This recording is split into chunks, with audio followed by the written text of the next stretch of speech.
L'Amérique n'est pas Babylone. 5 septembre 2020. Parole de Yahushua délivrée à sa messagère et prophète Louise Vogelchardt, traduite et lue par Justine. Louise a reçu ce message à exactement minuit 40. J'ai tant à vous dire pour vous préparer pour ce que l'avenir réserve.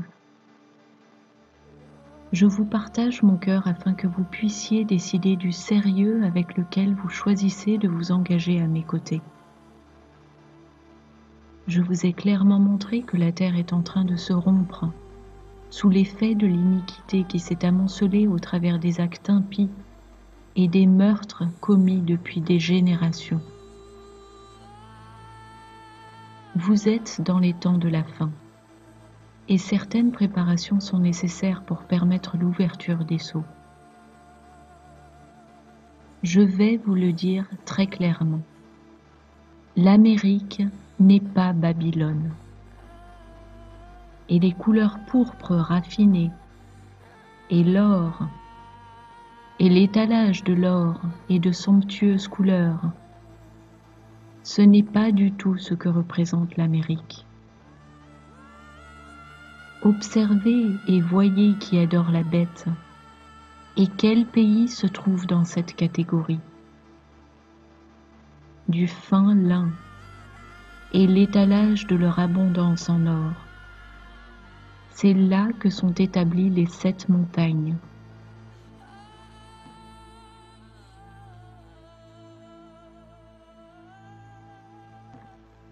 Apocalypse 17, 3 à 5.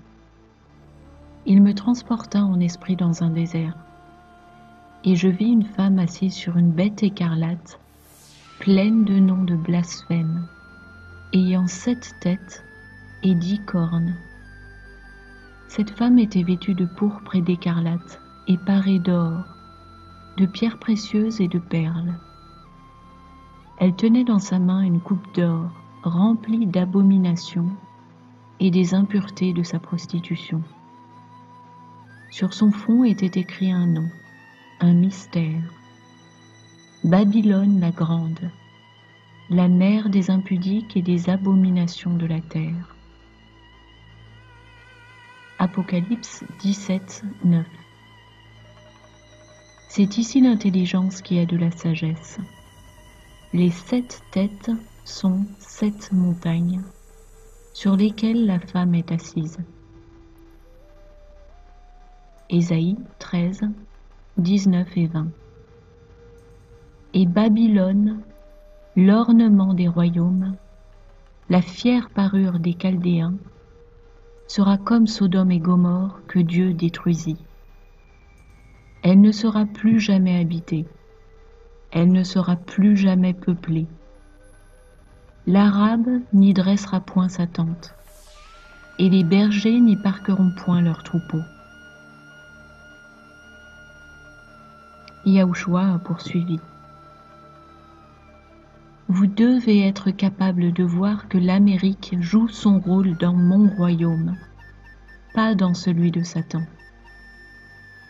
Ayez connaissance de ma parole, car nous gagnerons cette guerre, et même si Satan fait la guerre aux saints que vous êtes, je l'expédierai en enfer.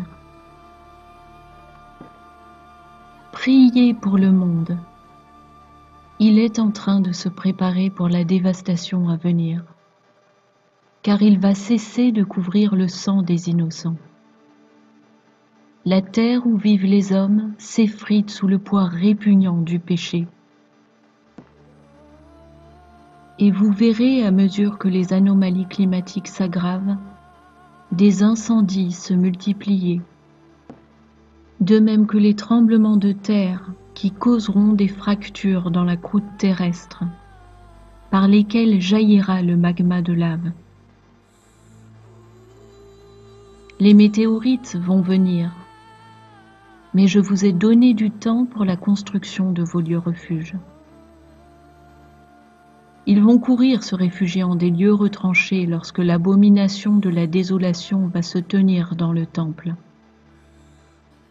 De la même façon, vous serez vous aussi dans des zones sûres, car lorsque cela arrivera, c'est le moment où commencent les grandes tribulations.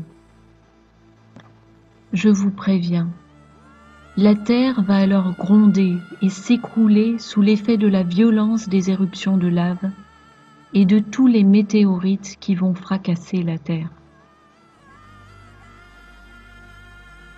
Ils seront épouvantés par le jour du Seigneur.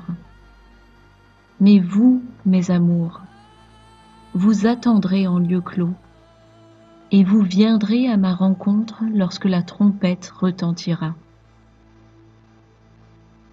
Laissez-moi vous aimer, et ne laissez pas l'Esprit Saint sur une étagère. Permettez-lui de vous motiver par son baptême de pouvoir et de feu. Il est temps. Avec amour, Yahushua.